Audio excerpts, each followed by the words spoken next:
Ya, hari ini memang ini pertemuan yang kedua ya, pengajuan PK-nya Saka Tatal ke Mahkamah Agung, dan hari pertama Ibu sudah datang ke saya membawa surat permohonan untuk menjadi saksi.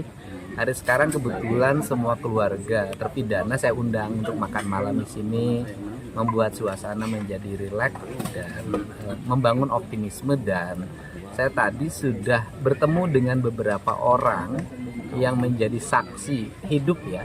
Pada malam itu mereka ada di sini, pada malam itu mereka bersama, pada malam itu mereka ada yang dibonceng, banyak hal yang saya dapatkan dengan pembicaraan tadi, sehingga sekarang tuh bukan kekurangan saksi, menurut saya malah makin kesini saksinya makin banyak. Kenapa sekarang saksinya makin banyak? Karena sekarang sudah terbebas dari rasa takut. Kalau dulu kan orang tidak terbebas dari rasa takut. Hari ini terbebas dari rasa takut. Mudah-mudahanlah sidang di Mahkamah Agung yang menyidangkan PK itu semakin banyak novum yang bisa menguatkan pembebasan mereka. Dan karena saya berulang-ulang, saya yakin mereka tidak bersalah. Bapak bersedia Pak untuk dijadikan saksi? Saya bersedia dong, bersedia dengan senang hati, karena saya alurnya di otak saya udah kegambar dan sudah terbaca dan sudah terasa ya. Walaupun saya hanya merekonstruksi peristiwa di 2016 menjadi peristiwa hari ini dalam rekonstruksi digital ya. Jadi digital tuh detail, hakim bisa melihat ekspresi wajah mereka, apakah ekspresi bohong atau tidak, itu gampang banget. Ada kekakuan atau tidak ketika misalnya Saka Tatal malam itu mereka kumpul di depan rumah saudaranya, ada motor yang mogoknya didorong pakai kaki, kemudian ke arah ke bengkel, di jembatan mereka berpisah karena yang satu itu takut dianggapnya ada tilang padahal ada kematian korban, yang satu tetap lurus, kemudian nanti ketemu di bengkel, yang punya bengkelnya ketemu dengan spontan menjawab dengan baik. Saya pikir itu sudah bisa disimpulkan bahwa itu adalah peristiwa yang terjadi benar pada malam itu, bahwa Saka Tatal tidak berada pada lokasi yang dianggap sebagai sebuah pembunuhan. Saya kalimatnya yang dianggap, kemudian tetapi justru dia dengan saudara-saudaranya ada di rumah makan-makan, kemudian naik motor untuk ngantar motor yang mogok. Untuk persiapan PK selain novum yang sudah kita persiapkan, juga kita akan menghadirkan para saksi ahli. Kemudian juga ada tokoh-tokoh masyarakat, terutama Pak Deddy Mulyadi, yang sejak awal menelusuri kebenaran peristiwa tersebut. Pak Deddy dengan nyaman bisa berkomunikasi dengan saksi-saksi yang dulu dihadirkan di persidangan dan tetap diarahkan pada BAP. Tetapi ketika bicara dengan Pak Deddy, semuanya terungkap.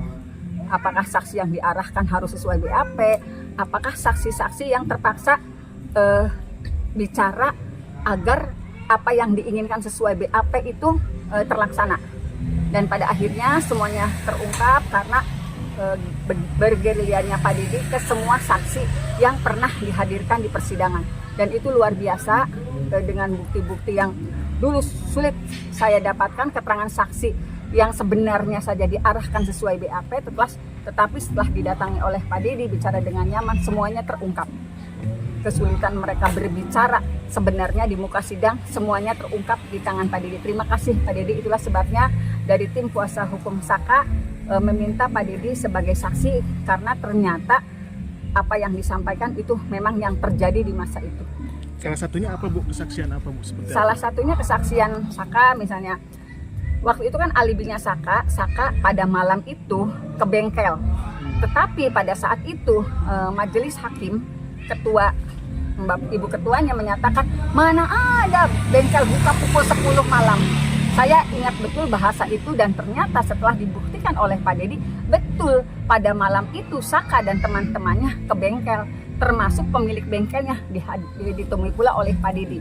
Berarti pernyataan Ibu Etik waktu itu ketua majelisnya menyatakan mana ada bengkel buka malam hari, ternyata terbantahkan dengan pengakuan yang muncul setelah para saksi alibi yang dihadirkan itu menyatakan yang sebenarnya. Betul mereka pada malam itu memang ke bengkel gitu. Itu salah satu yang paling mendasar yang sangat ditolak oleh ketua majelis waktu itu.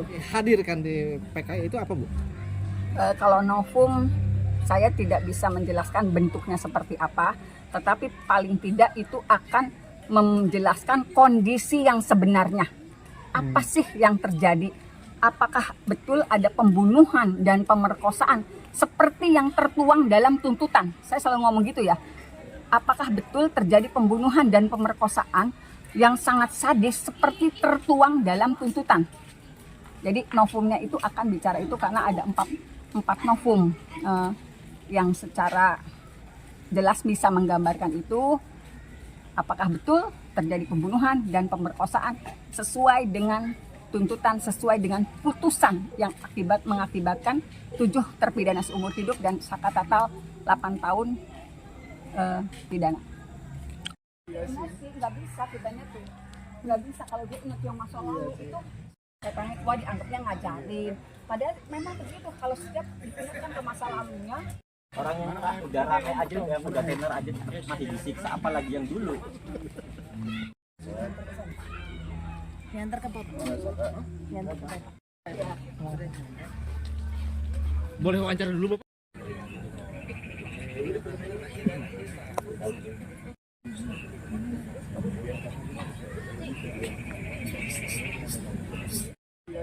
Nggak bisa kitanya tuh, nggak bisa kalau dia ingat yang masa lalu itu katanya tua dianggapnya ngajarin.